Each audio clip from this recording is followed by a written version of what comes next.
Alors bienvenue pour cette nouvelle vidéo. Aujourd'hui j'aimerais vous parler d'un sujet qui m'intéresse tout particulièrement.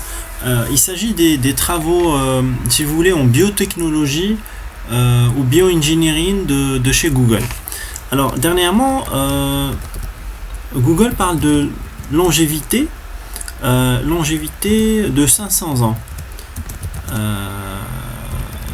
Bon, je vous laisse... je vais faire une petite recherche. Longevity, alors je me suis trompé, longevity. Donc Google dit que les humains pourraient vivre pour 500 ans. D'accord? Donc j'ai essayé de trouver la vidéo. Voilà. En fait, c'est quelqu'un qui travaille chez Google qui s'appelle Bill Marris. Bill Marris, qui affirme qu'on peut vivre jusqu'à 500 ans. Donc je vais chercher Bill Marris. Il y a juste une petite vidéo qui est pas très longue. Bill Marris.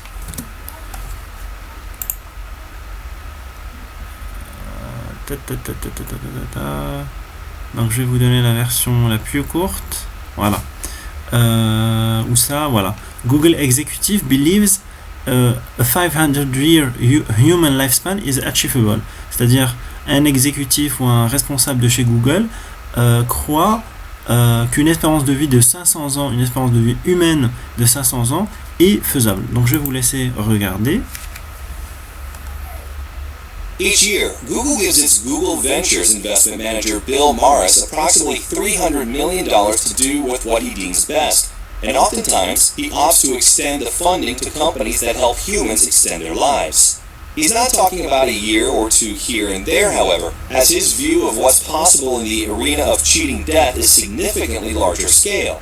Said Marris, if you ask me today, is it possible to live to be 500? The answer is yes. Alors, ça c'est l'information que je vais vous montrer.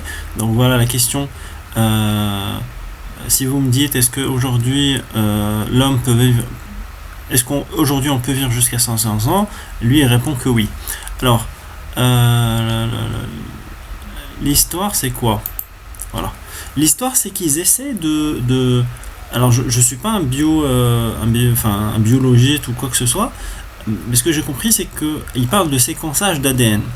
Ils veulent modifier l'ADN pour justement, en fait, c'est pas qu'on va vivre 500 ans avec la biologie actuelle. C'est-à-dire que s'ils arrivent à modifier l'ADN humain, au lieu d'atteindre peut-être la puberté en 14 ans, on va l'atteindre en 100 ans ou en 70 ans. Plutôt que alors les quarantaines, ça va devenir voilà. Si on considère que l'espérance de vie d'il y a 50 ans c'était justement la cinquantaine va devenir 500 ans. D'accord? C'est-à-dire que le process ou le procédé de vieillissement des cellules ne sera plus le même. C'est-à-dire que on va pas atteindre 40 ans en 40 ans, on va les atteindre en 400 ans. Donc ça change tout à fait la perception de la vie, quoi. Alors, moi j'y crois sincèrement, je crois que l'homme peut vivre 500 ans, même jusqu'à 1000 ans. D'ailleurs, dans l'histoire musulmane, on sait que Noah, ou Noé si vous préférez, a vécu plus de 950 années. D'accord ? 950 années de nos jours, je veux dire, pas des années... certains vont me dire, oui, mais c'est des années...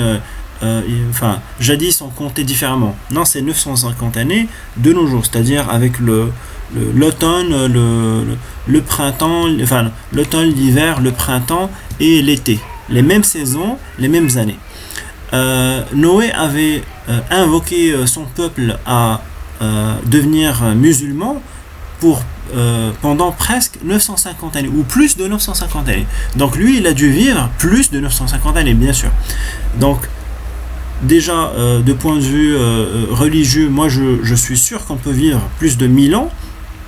L'histoire, est-ce que l'homme peut recréer une technologie qui permettrait de rallonger la vie? Alors, je vais faire une petite recherche. Voilà. Donc ici, j'ai besoin de Yamli comme l'autre fois. Il y a un verset dans le Coran que je vais essayer de retrouver.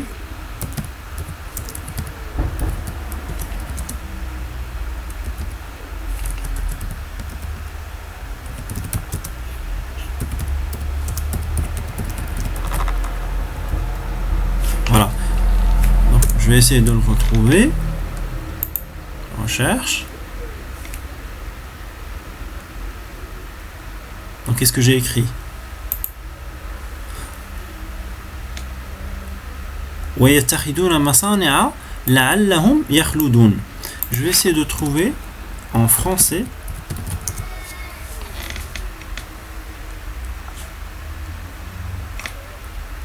Bon, je vais essayer déjà de retrouver l'origine, enfin la référence du verset. Voilà. Donc c'est vraiment donc c'est pas eux, c'est vous. Vous prenez. Je vais essayer de trouver la traduction exacte pour pas me tromper. Donc encore une fois, je recherche. Voilà. Sûrement je vais trouver la traduction. En tout cas, je vais certainement la trouver en anglais ou en français.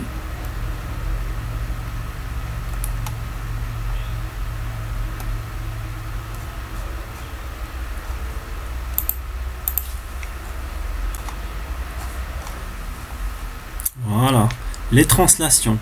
Alors,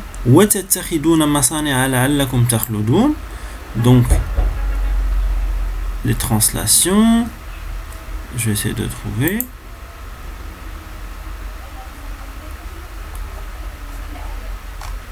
Alors non, je veux la translation de la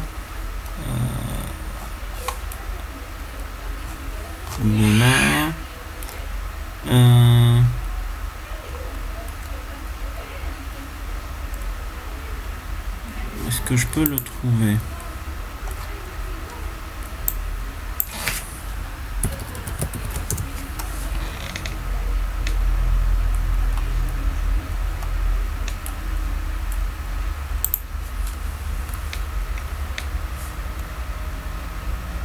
Je suis désolé, ça prend du temps, mais en fait c'est pas. Voilà. Voilà. Alors ici on trouve. Alors ici c'est un site que j'ai déjà vu. Alors comment il prononce en anglais? Alors Quran 7m.com. D'accord. Voilà. Ici en français, et édifiez-vous des châteaux comme si vous deviez demeurer éternellement. D'accord. En fait, je peux essayer de trouver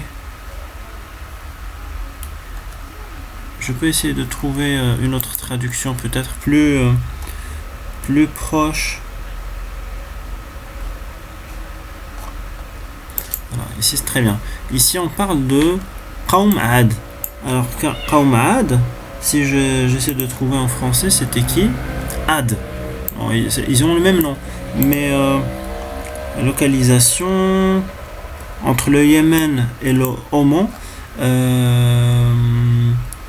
Mais en fait il faut essayer de voir avec un historien ou quelqu'un qui se connaît plus que moi en histoire.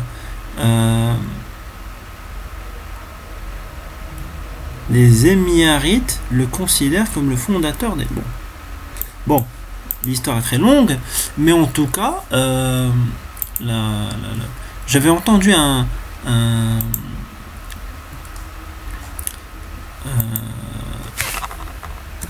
je vais essayer de le trouver en anglais.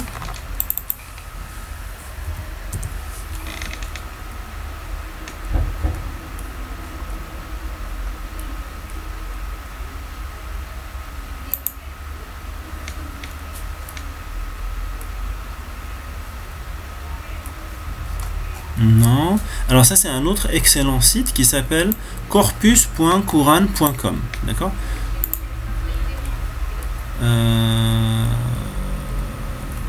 vais essayer de retrouver.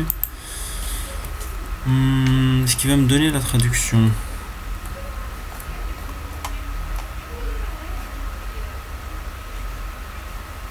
Je veux pas vous traduire ce que je comprends moi, d'accord, mais en tout cas, donc ici je relis. Donc j'avais entendu un scientifique musulman dire que parce qu'ici masana ça veut dire des choses que vous faites, que vous créez. Alors ici masana est traduite par qusur mushayyada wa bunyan, c'est-à-dire des châteaux construits et des habitations. Husun wa qusur, c'est-à-dire des forts et des châteaux. Abrija, donc il y a beaucoup de choses. Ma'akhid lil ma', peut-être des châteaux d'eau, d'accord. Ka'annakum takhludun fatabqawna fil ard, c'est-à-dire vous voulez rester éternellement et rester sur terre, donc vous allez rester sur terre. En tout cas, le scientifique que j'avais entendu disait que son maître ou son tuteur disait en fait que Masana, ça veut pas dire justement tout ce qui est construction, tout ce qui est habitation, etc. Non, ça voulait vraiment dire qu'il détenait que ce peuple Ad dont parlait, je pense que c'était Ad, dont parlait le Coran, il détenait une technologie antique, dont on dispose plus maintenant, et dont ils espéraient vivre éternellement. D'ailleurs, dans l'histoire musulmane, effectivement, on a beaucoup d'histoires sur des gens qui vivaient très longtemps, comme justement les gens qui étaient avec le prophète Noé, ou Noah. Ils vivaient 1000 ans facilement, d'accord. Donc voilà, donc juste pour la petite histoire, pour dire que du point de vue islamique, il n'y a pas de problème à penser qu'on peut vivre très longtemps. Par contre, est-ce que l'homme... Alors, peut-être que l'homme avait ce genre de technologie ou ce genre de biotechnologie il y a longtemps, mais est-ce que l'homme va réussir à la recréer encore une fois? Ça, c'est autre chose, d'accord. Donc, j'ai discuté de beaucoup de choses. Pourquoi je parle de civilisation ancienne, de technologie ancienne? Parce que il y a plein de mystères. Il y a plein de mystères qu'on sait pas, comme par exemple pour tout ce qui est civilisation maya, les Incas, les Aztèques, etc. Il y a plein de scientifiques qui disent qu'ils détenaient des technologies aéronautiques, des choses incroyables qui ont disparu avec la disparition de ces derniers. Donc, par rapport au point de vue, je veux dire, l'islam n'a rien contre la science. Il faut juste être sûr que ça soit de la science et non pas des charlatans qui nous vendent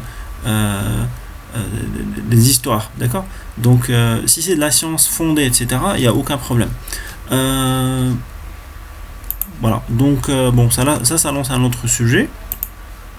Donc voilà, donc dites-moi, je vais juste vous laisser avec peut-être une image du peuple de Ad. Peut-être une image. Oula. Donc voilà, donc il y a des histoires de ce type-là. Est-ce que c'est vrai? Enfin, est-ce que je veux dire, ils ont trouvé des choses ou pas? Ça, c'est autre chose. Ça, c'est des squelettes. Là, j'ai l'impression, je sais pas. Il faut vraiment que ça soit un documentaire de National Geographic ou de Science et Vie ou autre chose pour que je puisse me baser dessus. Donc je vais faire une petite recherche un petit peu plus tard, mais effectivement, même en tradition musulmane, on dit que, en histoire musulmane, on dit que il y a des peuples qui vivaient très longtemps et qui étaient très grands, donc qui pouvaient faire carrément peut-être 6 mètres de long, quelque chose comme ça. Par contre, est-ce qu'ils ont trouvé des choses? Ça, je sais pas, d'accord.